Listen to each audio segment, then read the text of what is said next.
Bienvenidos a todos y a todas. Hay muchas caras que ya son conocidas y hay otras nuevas. Voy a hacer una breve presentación de José Luis Restán, brevísima porque la palabra es suya. Está casado, es padre de 3 hijos, se licenció en ingeniero de caminos, pero después sus caminos fueron por otros derroteros. Estudió periodismo y se vinculó a la cadena COPE desde el año 1990, donde ha tenido un largo periplo y ha ido ocupando diversos puestos de gran responsabilidad. Seguramente bastantes de vosotros le asociéis a programas religiosos, El Espejo de la Iglesia, etc. En la actualidad preside el grupo Ábside Media, que es el grupo en el que la Conferencia Episcopal engloba de diferentes medios de comunicación, como Cadena COPE, 13TV, Eclesia y otros. Y para nosotros es una gran alegría tenerlo hoy entre nosotros, porque sabíamos que iba a ser complicado. Él ha ajustado las agendas y aquí le tenemos. Así que os dejo ya, José Luis, cuando tú quieras. Él, ya sabéis, que va a realizar la primera ponencia correspondiente al primer bloque, que es ¿por qué los católicos tenemos que estar presentes en la vida pública? Buenas tardes a todos y lo primero, gracias a la diócesis, a don Manuel, al que he tenido la oportunidad de saludar en la puerta, aunque ya me ha dicho que se incorporaría cuando pudiera, pero ya le he dado un abrazo y me ha dado las gracias por venir y yo le digo, bueno, gracias a vosotros por la confianza, además no es la primera vez, sí en este acto concreto, en estas jornadas, pero gracias a Dios llevo una tradición ya de presencia en la diócesis de Santander bastante larga, porque me han invitado muchas veces, señal de que habrán quedado contentos, porque si no han tenido oportunidad de no volverme a llamar. Aparte, en fin, lo digo siempre que vengo a esta tierra, que vengo con un cariño muy especial porque mis raíces paternas están aquí en el centro de esta ciudad. Mi padre era santanderino y yo siempre me he sentido ligado a esta tierra, a la que vengo menos de lo que me gustaría, pero vengo. Bueno, lo que yo quiero compartir con vosotros, de acuerdo con lo que José Javier me pidió y me explicó, y procurando insertarme en el camino que lleváis, porque yo no vengo aquí como un marciano ni como un meteorito a caer y explotar sobre la tierra, sino que lo que vengo es a insertarme en una preocupación y en un camino que entiendo que vosotros lleváis en la diócesis y que este año conduce a plantearos la cuestión del compromiso en la vida pública. Y también lo digo sin falsa humildad, pero con mucho realismo. Es decir, yo soy un laico, como la inmensa mayoría de los que estáis aquí. Soy un hombre casado, soy abuelo ya a estas alturas de mi vida. Intento vivir mi fe como cada uno de vosotros en los ámbitos en los que me corresponde, por tanto en la familia, en el trabajo, en lo que me corresponde de vida pública, que me corresponde un poco, y luego soy un periodista. El Señor me ha traído por caminos que no viene ahora a cuento explicar, me ha conducido a este territorio y entonces yo os hablaré desde mi experiencia, desde lo que yo he vivido y sigo viviendo. Ese es el valor que tiene y luego vosotros lo compartiréis, lo desgranaréis, lo contrastaréis con otras muchas intervenciones y ya está. Y esa será mi aportación y ojalá que os sirva. Me gustaría, no voy a hacer muchas citas, porque además no es mi estilo, pero vaya por Dios, voy a empezar contradiciéndome y voy a hacer una cita de la carta de San Pablo a los Efesios, donde dice: por eso doblo las rodillas ante el Padre, de quien toma nombre toda paternidad en el cielo y en la tierra, pidiéndole que os conceda, según la riqueza de su gloria, ser robustecidos por medio de su Espíritu en vuestro hombre interior. Que Cristo habite por la fe en vuestros corazones, que el amor sea vuestra raíz y vuestro cimiento, de modo que así, con todos los santos, logréis abarcar lo ancho, lo largo, lo alto y lo profundo, comprendiendo el amor de Cristo que trasciende todo conocimiento. lo ancho, lo largo, lo alto y lo profundo. Abarcar todo eso. Eso es la vida pública, ¿no? Es la realidad de la vida, del mundo, de la historia, en la que cada uno de nosotros está inserto. Y lo que nos dice el apóstol es que cuando Cristo habita por la fe en nosotros, es decir, cuando realmente vivimos de la fe, entonces podemos abarcar todo esto que nos parece inabarcable, todo esto que nos parece a veces incomprensible, todo esto que nos parece a veces insoportable, todo esto que nos parece a veces maravilloso. Lo ancho, lo largo, lo alto y lo profundo. Y dice que abarcarlo, ¿de qué modo? ¿De qué modo abarcarlo? Porque hay un modo de abarcar que es apretar, que es dominar. Dice, comprendiendo el amor de Cristo que trasciende todo conocimiento. Porque en realidad todo esto, lo largo, lo ancho, lo alto y lo profundo, está hecho para ser modelado en Cristo. Ese es el designio bueno de Dios para el mundo. ¿Y con qué manos?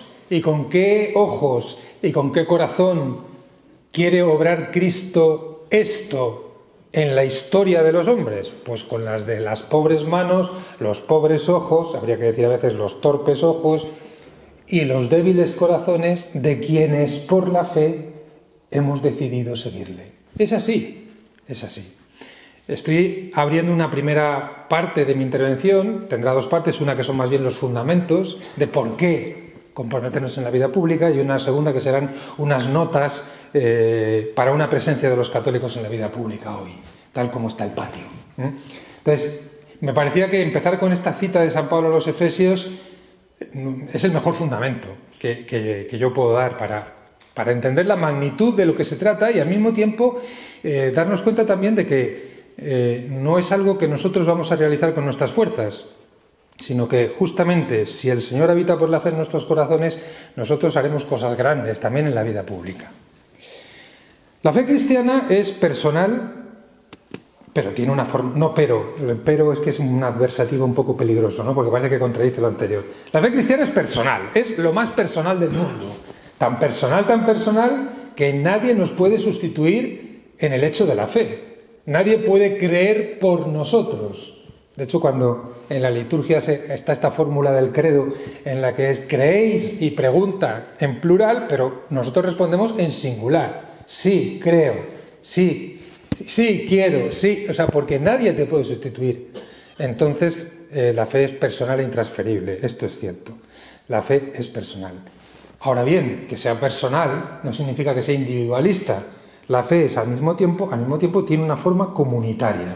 Porque la fe cristiana es la fe en lo que ha hecho Jesús en el mundo, en lo que Él ha construido. Y lo primero que ha hecho Jesús es una comunidad, la comunidad de los discípulos, la comunidad de los que estaban con Él.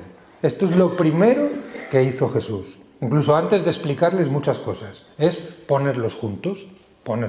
Por tanto, una dimensión comunitaria que inmediatamente fue visible, es decir, pública. Se sabía que Jesús enseñaba y que tenía unos discípulos y que estaba hoy en Cafarnaún, mañana en Samaria, después subió a Jerusalén, etcétera, etcétera. Y la gente iba a escuchar y bajaba a la plaza y lo acompañaba y sabía que iba al monte y tal, y sabía que era Jesús con los suyos. Y cuando veía, estos son los de Jesús. Entonces, desde el primer instante, sin ninguna estructura, sin ninguna institución, ya la fe en Cristo, ya el seguimiento de Cristo, ya el hecho cristiano, por decirlo de algún modo, era personal, porque cada uno de ellos tenía que decir su sí personal e intransferible, pero era comunitario y al mismo tiempo era público, porque se vivía delante de la gente, no era algo que vivían escondidos. Es verdad que luego hubo algún momento en que tuvieron que esconderse y eso ha seguido pasando en la historia, que a veces pues para salvaguardar la vida y para salvaguardar algunos bienes, a lo mejor durante un tiempo hay que esconderse. También los cristianos se escondían en las catacumbas romanas, se escondían o celebraban ciertos aspectos de su vida en las catacumbas romanas para preservar una cierta seguridad. Pero eso ya son condicionantes concretos de la historia. Lo que es cierto es que de manera natural la fe es personal, la fe es comunitaria y la fe es tendencialmente pública. Es así desde los inicios. Es verdad que la forma de esta presencia pública a lo largo de la historia varía muchísimo. Y puede variar desde una presencia casi imperceptible, hasta una presencia que puede resultar, bueno, pues abrumadora y muy clara, ¿no? La historia en los 5 continentes pues es muy diversa al respecto. Incluso hoy el Papa acaba de estar en Mongolia, donde hay 1.500 cristianos en un país que es como 3 veces España o 4, no sé, esto de 3 o 4 no os lo toméis muy en serio, pero porque lo estoy diciendo así a voleo. Pero vamos, mirad el mapa y ved la dimensión de Mongolia y la de España.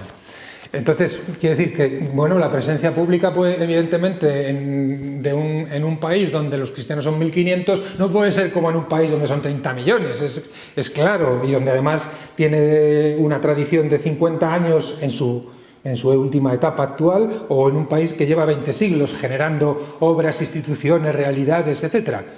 Las formas de la presencia pública pueden ser tremendamente variadas, pero la fe siempre es tendencialmente pública por naturaleza. La cuestión no es cómo hacemos nosotros para que la fe sea pública, la cuestión es qué violencia y qué reducción tenemos nosotros que aplicar a nuestra fe para que no sea pública. La pregunta es esa, no la otra. La otra es lo natural. Lo natural es que la fe se comunique, se afirme, se visibilice según las condiciones y las posibilidades y los momentos y los temperamentos. Por supuesto que sí. Toda esa variedad ya la veremos. La fe da forma a la vida. Esta es, diríamos que también, porque si la fe no informa, si la fe no plasma la vida, se convierte en un artículo decorativo.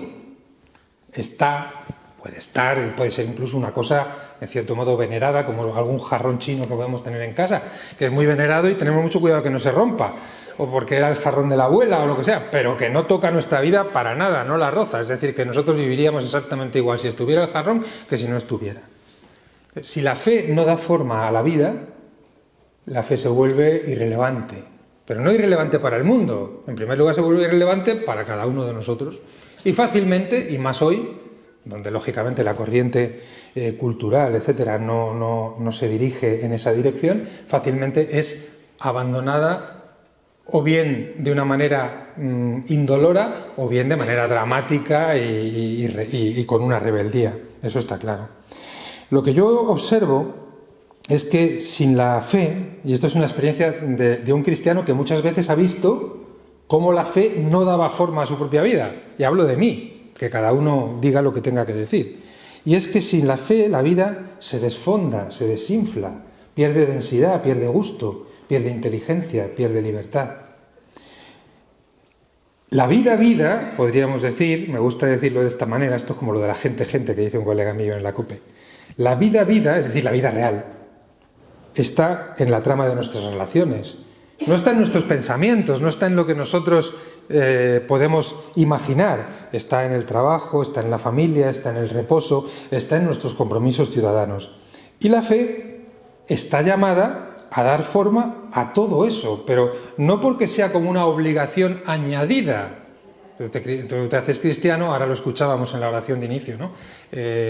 Dices sí, por el bautismo eres injertado en el pueblo de Dios, en el cuerpo de Cristo, y ahora parte como que ahora empieza el pliego de condiciones, ¿no? Y uno de los pliegos de condiciones es que esta fe tiene que dar forma a tu vida familiar, a tu vida laboral, a tu vida... No es así. No es que sea el pliego de condiciones, es que está en la naturaleza misma de la fe, porque si no, ¿para qué? O sea, Jesús...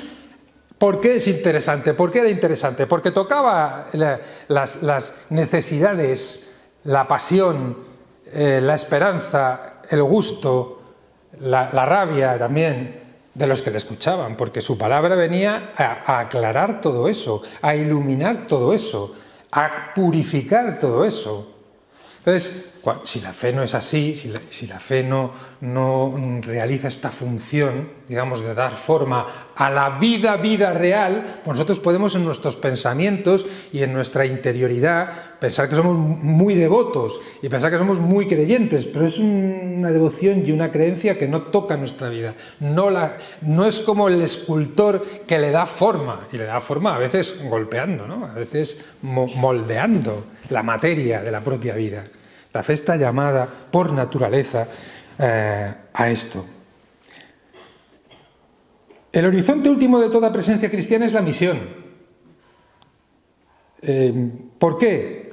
Porque es imposible que uno realmente haya experimentado el abrazo de Cristo, haya dicho este sí libre, razonable, cada uno según su temperamento, cada uno según su condición, cada uno según su momento vital. Pero es imposible que uno haya dicho este sí y no lo desee. Para empezar, para aquellos a los que más quiere. O sea, uno lo desea para sus hijos, uno lo desea para sus amigos, uno lo desea para sus compañeros, uno lo desea para su barrio, uno lo desea para su ciudad y uno lo desea para el mundo. A ver, no digo que es que todo el día estemos pensando en esto, porque nuestra capacidad de ser conscientes de la realidad pues es limitada y caemos en la desmemoria continuamente. Por eso también necesitamos la compañía continua de la Iglesia, de la comunidad cristiana. Pero sí que es verdad que cuando yo recuerdo esto que le gusta mucho decir al Papa, de la Galilea del primer amor, ¿no? La Galilea del primer amor. Cuando yo pienso en mi Galilea, ¿no? Te das cuenta de que cuando tú realmente diste este paso consciente en la vida de que querías ser de Cristo, de que querías pertenecer a la vida de la Iglesia, es imposible que eso lo desligaras de tu deseo de comunicarlo al mundo. Luego serías capaz, menos capaz, torpe, incapaz, miedoso, lo que sea. Pero es imposible que en nosotros no se encienda, empezando por lo más querido, por lo más cercano, por lo más amado, el deseo de comunicar este bien. No en el sentido de hacer proselitismo, como dice también el Papa y como ya decía Benedicto XVI, sino en el sentido del atractivo imponente de la fe. Es que no tengo otro tesoro que dar. Yo a mis hijos, por ejemplo, les he dado muchas cosas, seguramente menos de las que debía, pero todas las que les he dado, siendo importantes, muchas de ellas, ninguna es comparable a la propuesta de la fe. Porque la fe es lo que permite vivir todo. La fe permite estar en paro y estar trabajando. Permite ser jefe y ser indio. Permite estar enfermo o tener una salud de hierro. Permite estar en Madrid o estar en Singapur. La fe permite afrontar la vida con sus circunstancias cambiantes que no controlamos y que vienen y a las que tenemos que decir que sí. Entonces, la comunicación alegre, apasionada, llena de razones del acontecimiento cristiano y de sus consecuencias, porque el acontecimiento cristiano tiene consecuencias en todos los ámbitos, en el ámbito también social y cultural y político, en todos los ámbitos tiene consecuencias el acontecimiento cristiano. El mundo cambió con la irrupción de la fe cristiana. El mundo hoy cambia cuando hay cristianos. Cambiará 5, cambiará 10, cambiará 20. No es un problema de medida. No estamos aquí para medir, o yo por lo menos no estoy para medir. Pero desde luego es evidente que el acontecimiento cristiano, cuando sucede, cuando acontece, cuando se encarna en la vida de las personas, cambia. Y si cambia, no cambia solo interiormente a la persona, porque la persona no existe en el interior y luego en el exterior, sino que es una. Cuando la persona no es una, es que está rota. Y eso es algo que también la fe tendría que curar, esa ruptura.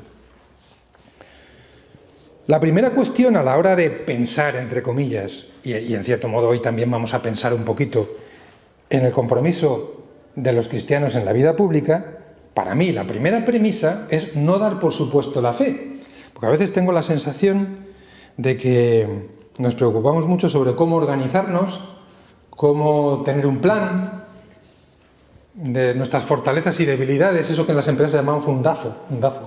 Es un gráfico de fortalezas y debilidades y estas cosas que están muy bien y que hay que hacerlas en las empresas, pero la dinámica de la Iglesia no es exactamente la de una empresa, es diferente, es otra cosa. Entonces digo, la primera cuestión es no dar por supuesta la fe, porque a lo mejor resulta que estamos pensando cómo organizarnos y el problema no es de organización, el problema es de la calidad de nuestra fe. Decía, el otro día lo comentaba yo en una cosa que hago, una cosita que hago todos los días ahí al mediodía en la COPE, que había visto unas declaraciones del actual patriarca de Jerusalén, que va a ser creado cardenal como otros tantos, como 30, a final de mes, que le preguntaban, se llama Pier Battista Pizzaballa es un italiano que lleva muchos años en Tierra Santa y está allí en Jerusalén, y le preguntaban por cómo veía la iglesia italiana, de la que él nació, en la que se formó y que sigue conociendo muy bien, lógicamente. Y él decía que notaba un cierto cansancio, una cierta debilidad a la hora de decir una palabra, bueno, decía muchas cosas. Y al final la pregunta es, o sea, que el cuerpo de la iglesia esté cansado no es algo que nos deba esto es una opinión mía, no es algo que nos deba ni deprimir ni escandalizar, porque al ser un cuerpo vivo que está en la historia, es normal que en algún momento y en algún lugar haya cansancio. El problema es diagnosticar bien cuál es la raíz del cansancio y cómo se puede reparar el cansancio. Bien, a veces pensamos que la reparación del cansancio consiste en organizarse mejor, en tocar la corneta, en prietas las filas, organizar mejor los recursos que tenemos, porque así somos más eficaces. Y yo no digo que esas cosas no haya que hacerlas, pero si no está la fe como todo lo que he dicho al principio, ya podemos organizarnos, que haremos muchas cosas muy interesantes, pero no comunicaremos el acontecimiento cristiano. No será una verdadera presencia cristiana en la vida pública. Será otra cosa. Podremos dar batallas ideológicas, que son legítimas, por supuesto, pero que a lo mejor no se inscriben en la misión de la Iglesia, sino en otros escenarios o batallas a favor de valores que son nuestros y que son verdaderos. Pero si no está la fe, y luego espero desarrollar esto, si no remite a la fe, si no remite al anuncio de Cristo, si no está dentro de esta perspectiva, pues bueno, esas batallas las daremos como otros dan otras. Todo el mundo da sus batallas, todo el mundo las da. Nosotros también podemos dar las nuestras, bueno, pero si no damos algo diferente, pues será bastante inútil. Hay 3 dimensiones, yo siempre me gusta explicarlo así, se podría decir de otra manera, se podría decir de muchas maneras, pero hay como 3 dimensiones de la existencia cristiana que yo veo que se reclaman mutuamente, y para entender la presencia pública a mí me viene bien esta imagen. Hablo de la cultura, de la caridad y de la misión. Primero, la cultura. La fe genera cultura. La fe cristiana tiene una dimensión cultural, genera una mirada sobre la realidad, una valoración. Transformaos por la renovación de la mente para que sepáis discernir lo que es bueno, lo justo, lo que le agrada, decía San Pablo. Es decir, la fe genera no una única cultura, atención, no una única forma cultural, evidentemente que no. A lo largo de la historia ha habido multitud de formas culturales en las que se ha expresado la fe cristiana, diferentes entre sí, diferentes en lo que son diferentes y unidas en lo que están unidas. Pero está claro que la fe genera una cultura, y si no genera cultura es que es una fe insuficientemente vivida, no bien pensada, y eso lo dijo San Juan Pablo II en su primera visita a España. Yo era casi un crío, pero vamos, no era un crío, ya era un jovencito, como dicen ahora, prometedor, pero vamos, era muy joven. Bueno, la caridad, porque está claro que la fe obra por la caridad. Se expresa a través de un modo de relacionarse con el mundo y con las personas, con todo que se llama, en nuestra tradición, caridad. Y luego la misión. Está claro que la fe existe en el mundo con esta potencia, con esta tendencia a ser comunicada libremente, y a quien libremente la quiera acoger, por supuesto. Entonces, estas 3 realidades, dimensión cultural de la fe, caridad como forma de nuestra presencia y misión como horizonte de nuestra presencia, a mí me parecen 3 notas que no están en oposición, ni se contradicen, ni se tensionan, sino que se reclaman mutuamente. Porque es verdad que una cultura cristiana que no estuviera fundada sobre la caridad sería probablemente una cosa áspera, impositiva.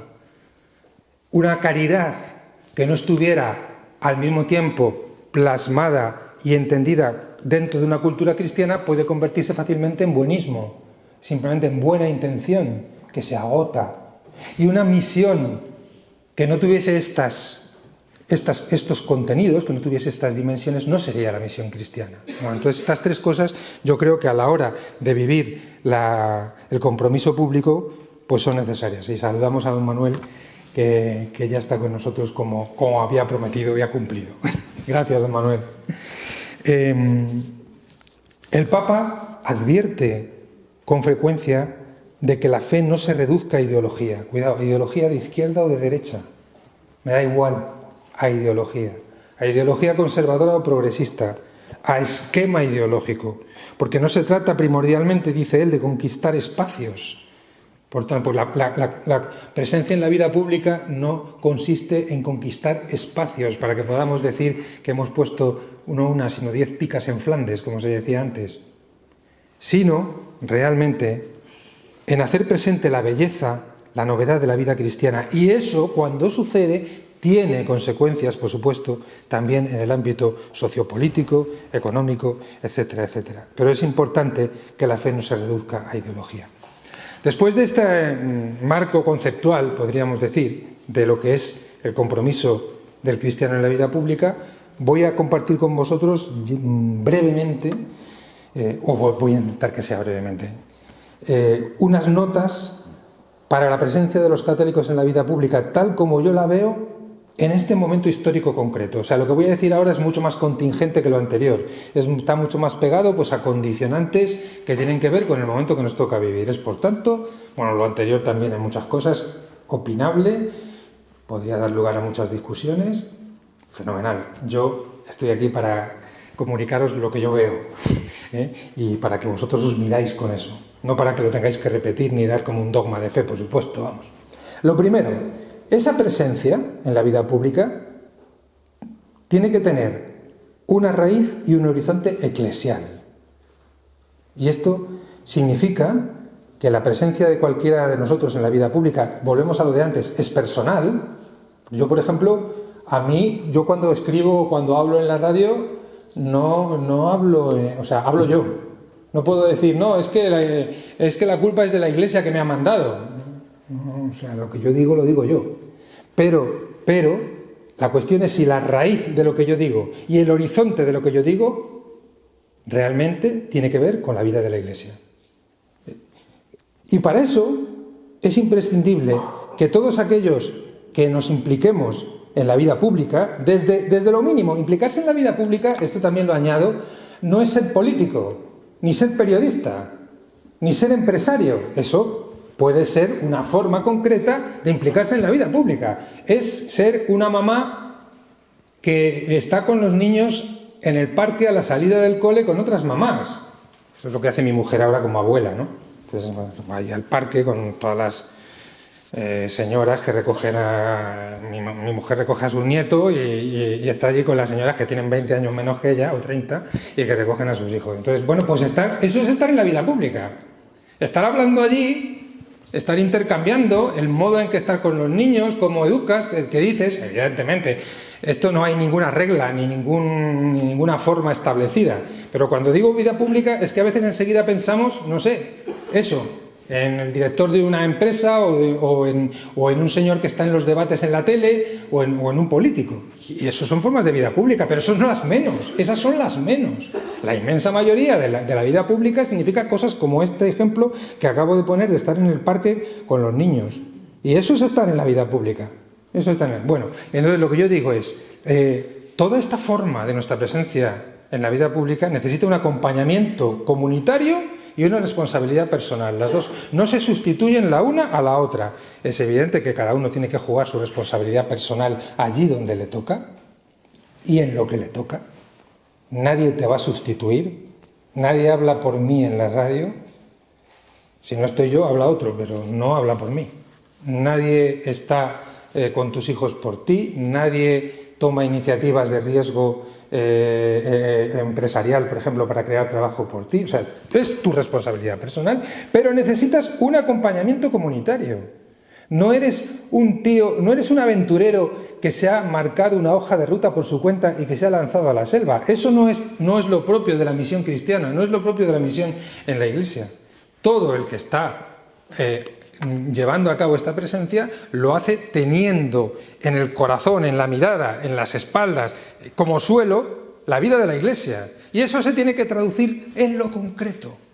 Por eso, si no hay comunidad cristiana, permitidme que os diga, no habrá presencia pública eficaz. Si no hay comunidades cristianas vivas, Igual que, bueno, esto se podría aplicar a muchas cosas, no habrá vocaciones, no habrá muchas cosas si no hay comunidades cristianas. Pero ahora estamos hablando de la presencia pública. Si no hay comunidades vivas, con todo lo que eso conlleva, daría para otra charla, pero bueno, si no hay comunidades que viven la fe, no habrá presencia pública. Habrá, como diría yo, guerrilleros, habrá francotiradores, pero no habrá presencia pública cristiana. Entonces, esta es una primera cuestión que tenemos que ver con realismo, ¿no? Por supuesto, esto implica también el ámbito de la formación, aunque a mí la formación me da un poco de miedo. Bueno, no es que me dé miedo la formación, ¿no? Llevo toda la vida haciendo formación y formándome y formando a otros, pero me da miedo la reducción de la idea de formación a dar cursillos.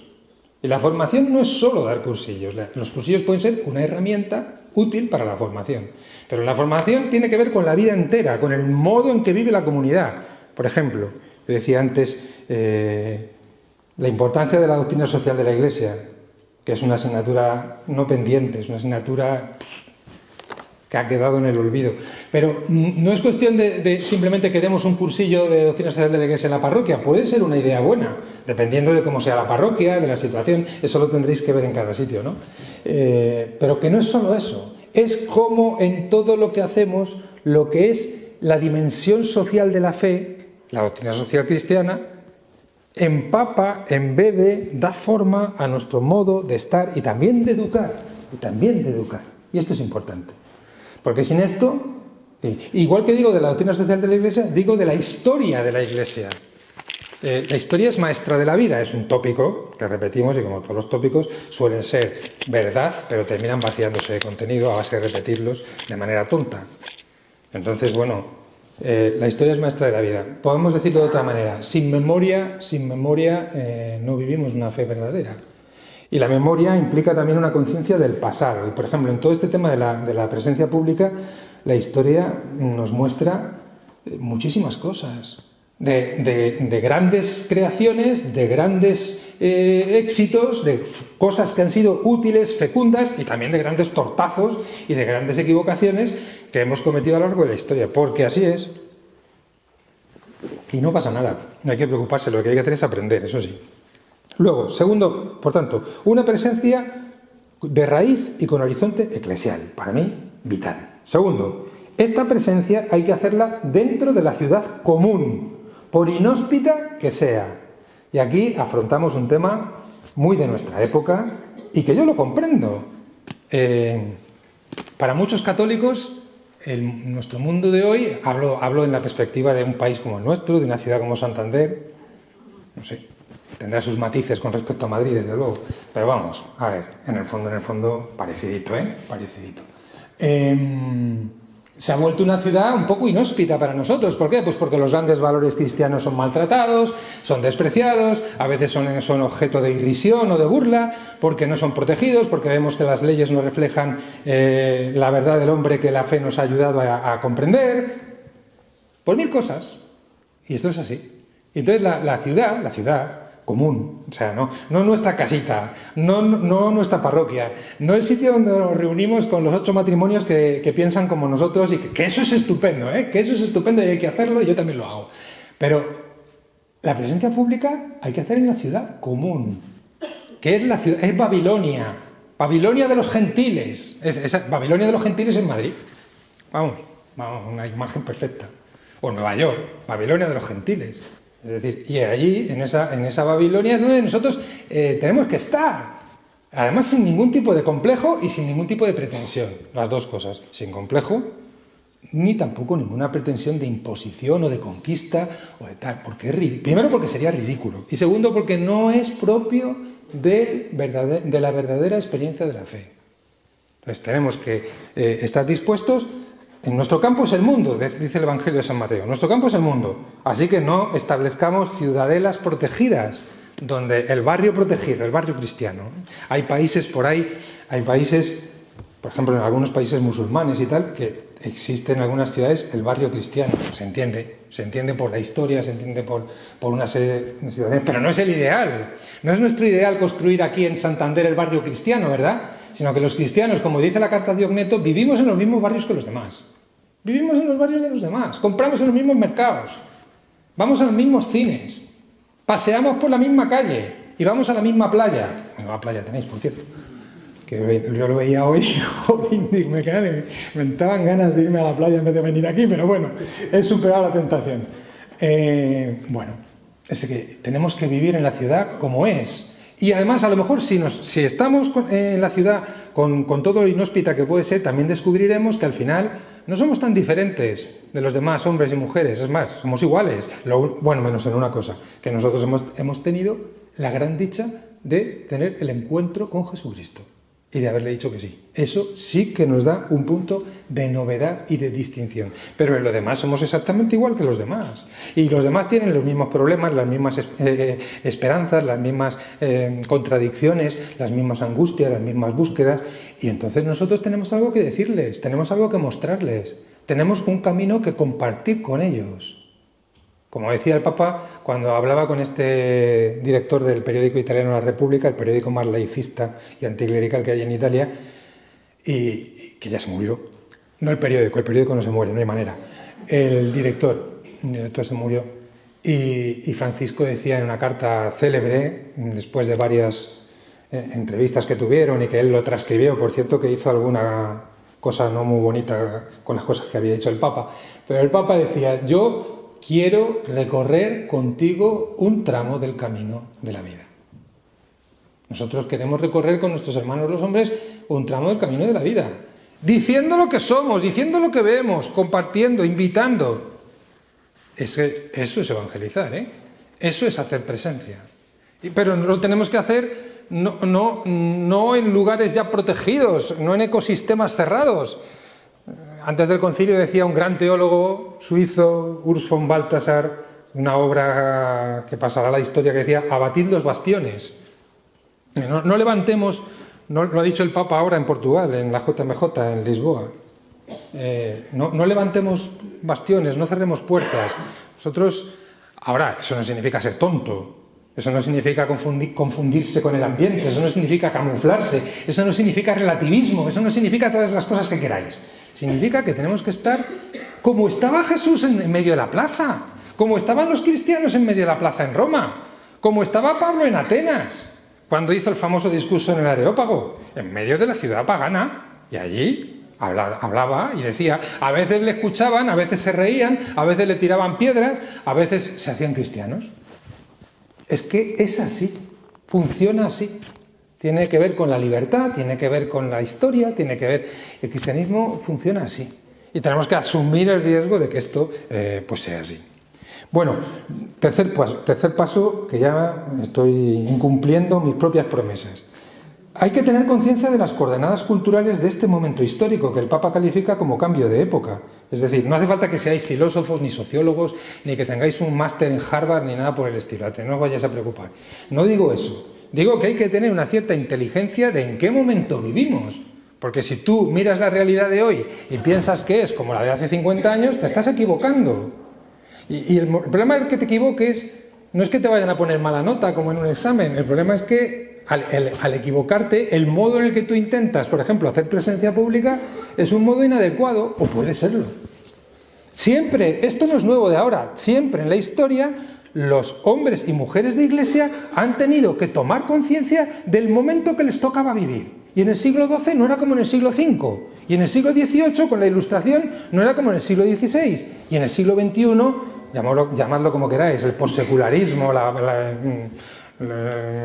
revolución postindustrial, la posmodernidad, etcétera, etcétera, etcétera, pues tiene unas características. Y tenemos que tener como una pesquis, diría, o sea, una inteligencia, permitidme, ratonera. O sea, no estoy hablando de que seáis filósofos ni teólogos, que eso lo tendrán que ser los que tienen que serlo, aquellos que son llamados a serlo, y es muy bueno que los haya en nuestra comunidad. Pero la mayoría de nosotros no seremos ni filósofos ni teólogos, pero tenemos que entender en qué mundo estamos. Entonces, por ejemplo, 4 cosas que digo, 4 cosas, nada más. El cristianismo ya no es el centro ni el motor de nuestra cultura ciudadana, punto primero, y el que no lo entienda se equivoca. Y el que vaya con la pretensión de que esto sea así, se equivoca. Y toma decisiones probablemente erróneas, no por mala intención. Es una cosa de no comprensión de una coordenada cultural de la época. Todavía hay quien sigue diciendo que en el ADN de los españoles está el catolicismo. Yo siempre digo que el catolicismo no tiene nada que ver con el ADN. El ADN es una cosa que viene dada de fábrica. El catolicismo tiene que ver con la gracia y con la libertad. Por tanto, nada del ADN. Eso de que el ADN de los españoles es católico, ¿quién lo ha dicho? ¿Quién lo ha dicho? Es la mejor manera de darte un tortazo contra la pared. Es que no es verdad. Que durante muchos siglos la mayoría de los españoles, o al menos muchos de ellos, mejor o peor, han sido católicos, eso es verdad.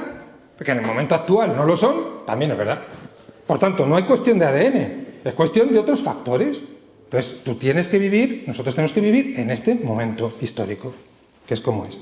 Han caído muchas evidencias que han sido educadas y asentadas por la tradición cristiana. Yo esto lo vivo en carne propia en la COPE. O sea, yo llevo, como bien has dicho, desde el año 90, tela. 33 años llevo en la radio. Y a veces digo, tengo que hablar de los mismos temas. Por ejemplo, el aborto. Yo llevo 33 años hablando del aborto en la radio, pero no puedo hablar exactamente igual ahora que hace 33 años. Porque hace 33 años había un consenso social grandísimo de que el aborto era un mal. No vamos a entrar más en detalles. Ahora, el consenso social es que el aborto es un derecho. Entonces, no es que cambie la realidad del mal que es el aborto no cambia. La realidad de lo que la Iglesia enseña sobre el aborto no cambia. Pero la sociedad a la que yo le estoy hablando y le estoy proponiendo esta verdad del bien que es la vida en cualquier momento, sí que cambia. Y entonces el modo en el que yo tengo que afrontar este problema cambia. El modo en que tengo que hacerlo cambia. Y además es que es una cuestión de verlo, de sentirlo. O sea, Jesús cuando veía a la gente decía, están perdidos, están extraviados, están cansados, están no sé qué. Jesús lo veía, lo sentía. Y no hacía estudios sociológicos, simplemente miraba el corazón. Nosotros tenemos también que mirar el corazón de esta generación y ver qué pasa. Oye, las cosas todo el tema, que es un mundo, el tema del género. El tema del género, pues eso da para 5 charlas como la de hoy. Bueno, oye, que en nuestros colegios de religiosos, nuestros colegios católicos de identidad, explicar ahora que la diferencia sexual es un bien, que es algo que es una dimensión estructural de la persona, que sin eso se pierde algo que es esencial. Esto es un desafío inmenso, en el cual naufragamos con frecuencia. Lo sabemos, en el fondo lo sabemos. Y claro, esto significa conciencia de las coordenadas, no para dejar de hablar de estos temas, tenemos que hablar de estos temas, tenemos que entrar en estas cosas, pero tenemos que hacerlo sabiendo cuál es el reto, cuál es la forma, qué tenemos que afrontar, quiénes son esos a los que hablamos, porque la misión implica mirar a los ojos al que tienes delante, no es repetir un rollo, con una trompeta, no, es mirar a los ojos al que tienes delante, como hacía Jesús. Tercero, claro que hay un extravío respecto a lo propiamente humano. Ahora acabo de citar el tema de la sexualidad, pero el tema del transhumanismo, muchas cosas. El rechazo del que es diferente, la radicalidad, la polarización, muchas cosas. Pero todo eso no es para que condenemos al mundo, porque Jesús no vino para condenar al mundo. El mundo también estaba equivocado cuando llegó Jesús, estaba equivocadísimo en todo. Equivocadísimo en todo. Y Jesús no vino para condenar al mundo, sino para salvar al mundo. Diciéndole la verdad, pero diciéndole la verdad en la caridad. Caritas in veritate. Y veritas in caritate. Entonces, tenemos que entender que este mundo es así y por tanto también tener una misericordia, una ternura por el hombre caído, por el hombre roto, herido. Si no, no hacemos presencia pública, hacemos batallas. Ahí están los enemigos, los que están contra los principios cristianos y nosotros que con nuestras lanzas defendemos los principios cristianos contra el enemigo. ¿Esto qué tiene que ver con el Evangelio? No tiene que ver nada. Esto es otra cosa. Entonces hace falta tener esta conciencia del corazón roto de los hombres de nuestra época, que está muy roto, que está muy roto. Pero cuidado, que también está roto entre nosotros. Que las heridas, por ejemplo, es impresionante en las comunidades cristianas, lo hablaba el otro día con una serie de personas, no entro en más detalles, los matrimonios que se rompen. Antes decían, no, los que se rompen son los que están fuera. No. Los que están dentro también. ¿Por qué? Porque participan de la debilidad y del ambiente y de la cultura. Y entonces, ¿cómo afrontamos esto? ¿Cómo afrontamos esto? ¿Simplemente con manifestaciones? No. A lo mejor hay que hacer manifestaciones en este momento, en este otro, no lo sé. Pero no basta gritar, no basta repetir eslóganes. Hay todo un trabajo educativo, hay todo un trabajo de testimonio, hay todo un trabajo de presencia, que es, oye, iba a decir difícil no es. Que requiere esfuerzo, que requiere riesgo, que requiere aceptar muchas cosas que a veces no estamos dispuestos. Bueno, terminamos. Bueno, querría simplemente terminar diciendo, hay una cosa fundamental y además conecta con lo que ahora mismo os acababa de decir. La misericordia es una dimensión esencial de la presencia pública. Os puede parecer que es como dar una larga cambiada y hablar de otra cosa, pero no. La misericordia, el afirmar que el otro es un bien, el otro al que queremos hacerle presente la novedad de Cristo, es una dimensión esencial para que haya una verdadera presencia pública. No se trata de cavar trincheras, sino de arriesgar en un encuentro que nadie dice que sea fácil. Ojo, nadie dice que sea fácil, pero sí que es apasionante y sí que merece la pena, aunque no sea fácil. Y termino con una conclusión. Cuando Jesús, después de resucitar, quiso encontrarse de nuevo con sus discípulos, lo acabamos de escuchar en la oración antes de venir para acá, en Galilea mejor que en Jerusalén, no sé por qué, pero Jesús les dijo, id a Galilea. Y se quiso encontrar con ellos allí, en Galilea, no en Jerusalén, que es donde ya estaban. Les había ahorrado un viaje. Lo hizo ¿por qué? Para que entendieran que esa gran misión a la que les llamaba, que lo acabamos de escuchar, id y haced discípulos de todas las razas, en todos los lugares, tenía que brotar siempre del encuentro con Él. Que no es algo del pasado, el encuentro con Cristo no es algo del pasado, sino que sucede de nuevo aquí y ahora, y si no, se vuelve irrelevante. Solo cuando Cristo, volviendo a la cita de San Pablo del comienzo de mi intervención, habita por medio de la fe en nuestros corazones, nosotros podremos implicarnos con inteligencia y libertad en lo ancho, lo largo, lo alto y lo profundo, o sea, en la realidad que nos toca vivir con todas sus dimensiones. Muchas gracias.